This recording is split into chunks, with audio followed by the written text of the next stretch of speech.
Chapter 5! I know it looks like 10, but it's really 5 and 5. So 5. Chapter 5. Pippi sits on the gate and climbs a tree. And I have to apologize in advance. I'm going to be coughing quite a bit. I've been... Sorry. I have a cough that will not go away, and I went to the doctor's today, and I got some medicine, so hopefully it'll get better soon. But I am so tired of coughing, and I'm also... sorry that you have to listen to me cough. That's the way it is. So here's chapter 5.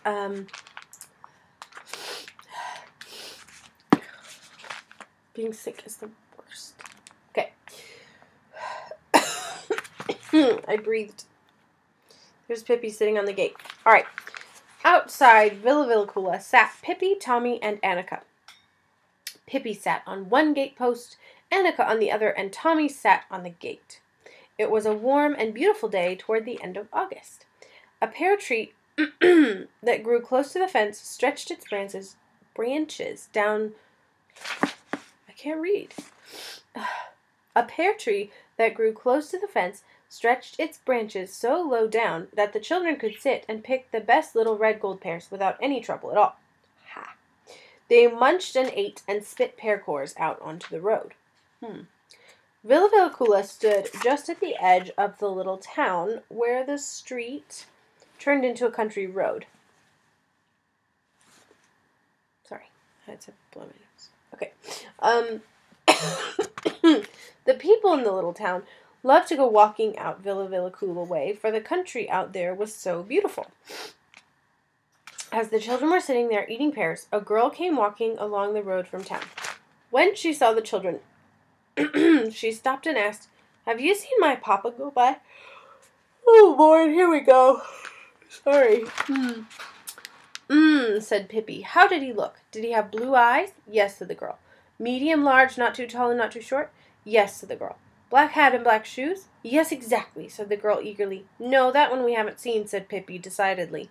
The girl looked crestfallen and went off without a word. "Wait a minute!" shrieked Pippi after her. "Was he bald-headed?" "No, he certainly was not," said the girl crossly. "Lucky for him," said Pippi, and spit out a pear core. The girl hurried away, but then Pippi shouted, "Did he have big ears that reached down to his shoulders?" "No," said the girl, and turned and came running back in amazement. "You don't mean to say you have seen a man walk by with such big ears?" "I have never seen anyone who walks with his ears," said Pippi. "All the people I know walk with their feet." Sorry.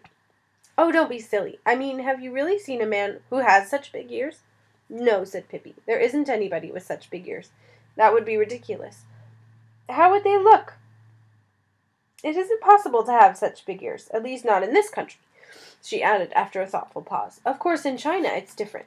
I once saw a Chinese in Shanghai. His ears were so big that he could use them for a cape. When it rained, he just crawled in under his ears and was as warm and snug as you please. Of course, his ears didn't have it so good.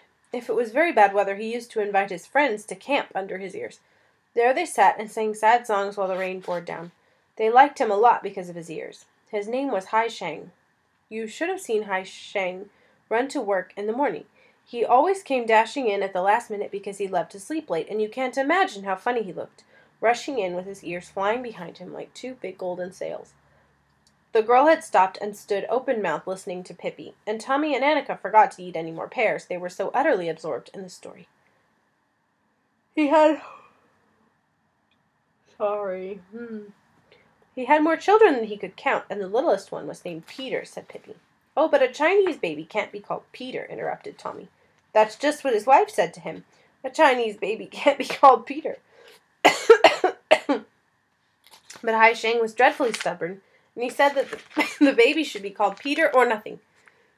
And then he sat down in a corner and pulled his ears over his head and howled, and his poor wife had to give in, of course, and the kid was called Peter. "Really?" said Annika. "It was the hatefulest kid in all Shanghai," continued Pippi, "fussy about his food so that his mother was most unhappy. You know, of course, that they eat swallows' nests in China." "They don't really eat swallows' nests in China." "And there sat his mother, with a whole plate full of swallows' nests, trying to feed him. 'Now, little Peter,' she said, 'come, we'll eat a swallow's nest for Daddy.' But Peter just shut his mouth tight and shook his head. At last Hai Sheng was so Angry, you realize that Hai Sheng is Shanghai backwards, right? Shanghai is a city. Okay. Hai Sheng was so angry that he said that no new food should be prepared for Peter until he had eaten a swallow's nest for Daddy. And when Hai Sheng said something, that was that. The same swallow's nest rode in and out of the kitchen from May until October. On the 14th of July, his mother begged to be allowed to give Peter a couple of meatballs, but Hai Sheng said no. Nonsense, said the girl in the road. Yes, that's sorry. That's just what Hai Sheng said, continued Pippi. Nonsense, he said. It's perfectly plain that the child can eat the swallow's nest if he'll only stop being so stubborn. But Peter kept his mouth shut tight from May to October. But how could he live? Asked Tommy, astonished. He couldn't live, said Pippi. He died of plain, common, ordinary pig-headedness the 18th of October, and was buried the 19th. And on the 20th, a swallow flew in through the window and laid an egg in the nest, which was standing on the table. So it came in handy, after all. No harm done, said Pippi happily. Then she looked thoughtfully at the bewildered girl, who still stood in the road. Why do you look so funny? Asked Pippi. What's the matter? You don't really think I'm sitting here telling lies, do you? What? Just tell me if you do, said Pippi threateningly, and rolled up her sleeves. Oh, no, indeed, said the girl, terrified. I don't really mean you are lying, but... No, said Pippi, but that's just what I'm doing. I'm lying so my tongue is turning black. Do you really think a child could live without food from May to October? To be sure, I know they can get along without food for 3 or 4 months, all right, but from May to October? It's just foolish to think that. You must know it's a lie. You mustn't let people fool you like that. The girl left without turning around again. People will believe anything, said Pippi to Tommy and Annika. From May to October. That's ridiculous. Then she called after the girl. No, we haven't seen your papa. We haven't seen a single bald-headed person all day. But yesterday, 17 of them went by, arm in arm. Pippi's garden was really lovely. You couldn't say it was well kept, but there were wonderful grass plots that were never cut, and old rose bushes that were full of white and yellow and pink roses. Perhaps not such fine roses, but oh, how sweet they smelled. A good many fruit trees grew there too, and best of all, several ancient oaks and elms that were excellent for climbing. The trees in Tommy's and Annika's garden were not very good for climbing, and besides, their mother was always so afraid they would fall and get hurt that they had never climbed much. But now Pippi said, Suppose we climb up in the big oak tree. Tommy jumped down from the gate at once, delighted with the suggestion. Annika was a little hesitant, but when she saw that the trunk had nubbly places to climb on, she too thought it would be fun to try. You know, my dad, when he would read to me when I was little, he used to whistle when he would make a mistake like that. He'd go, and he would just keep going. And I apparently spit. I go, so I think the whistle is better. Maybe I should try to do something else. Or not make a mistake. That would be better.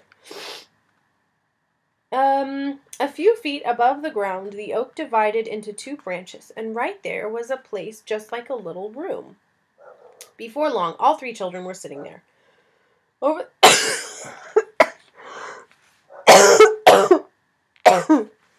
I'm so sorry. Over their heads, the oak spread out its crown like a great green roof. Lord, I'm sorry. No. We could drink coffee here, said Pippi. I'll skip in and make a little. Tommy and Annika clapped their hands and shouted, Bravo! In a little while, Pippi had the coffee ready. She had made buns the day before. She came and stood under the oak and began to toss up coffee cups. Tommy and Annika caught them, only sometimes it was the oak that caught them, and so 2 cups were broken. Pippi ran in to get new ones. Next, it was the buns' turn, and for a while the air was full of flying buns. At least they didn't break. At last, Pippi climbed up with the coffee pot in one hand. She had cream in a little bottle in her pocket and sugar in a little box. Tommy and Annika thought coffee had never tasted so good before. They were not allowed to drink it every day, only when they were at a party, and now they were at a party. Annika spilled a little coffee in her lap. First it was warm and wet, and then it was cold and wet, but that didn't matter to her.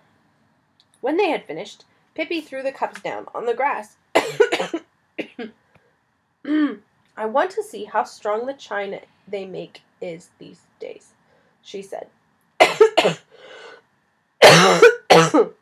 Sorry. Strangely enough, 1 cup and 3 saucers held together, and only the spout of the coffee pot broke off.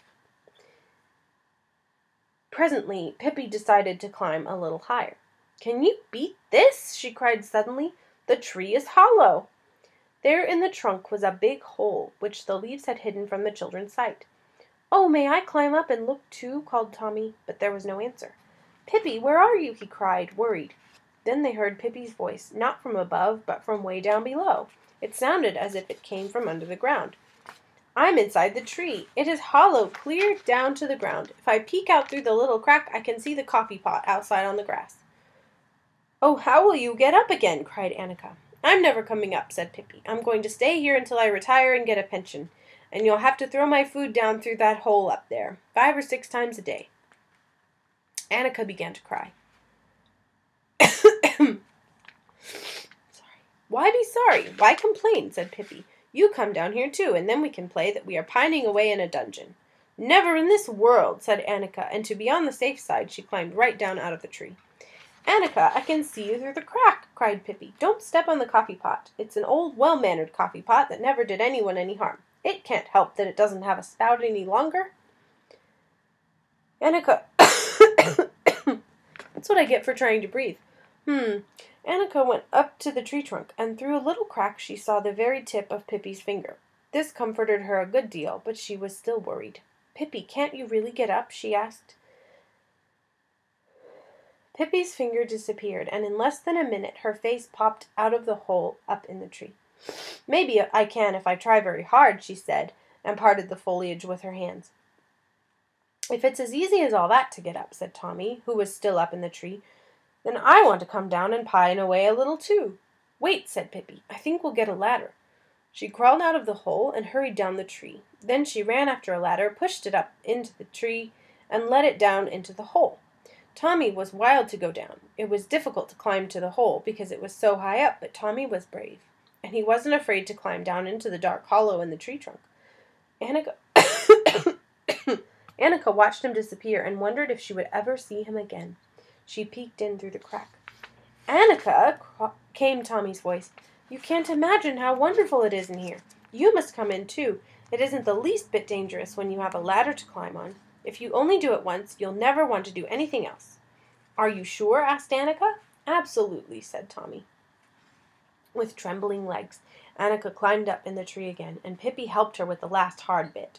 She drew back a little when she saw how dark it was in the tree trunk, but Pippi held her hand and kept encouraging her. "Don't be scared, Annika," she heard Tommy say from down below.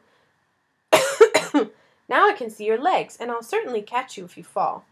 But Annika didn't fall. She reached Tommy safely, and a moment later Pippi followed. "Isn't it grand here?" said Tommy, and Annika had to admit that it was. It wasn't nearly so dark as she had thought, because light came in through the crack. She peeked through and announced that she too could see the coffee pot outside on the grass. "We'll have this for our secret hiding place," said Tommy. "Nobody will know that we are here. And if they should come and hunt around outside for us, we can see them through the crack, and we'll have a good laugh. We can have a little stick and poke it out through the crack and tickle them, and then they'll think the place is haunted," said Pippi. At this idea, the children were so delighted that they hugged each other, all three.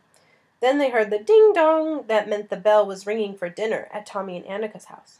"Oh, bother," said Tommy. "Now we've got to go home, but we'll come over tomorrow as soon as we get back from school." "Do that," said Pippi. And so they climbed up the ladder, first Pippi, then Annika, and Tommy last. And then they climbed down out of the tree, first Pippi, then Annika, and Tommy last. And that's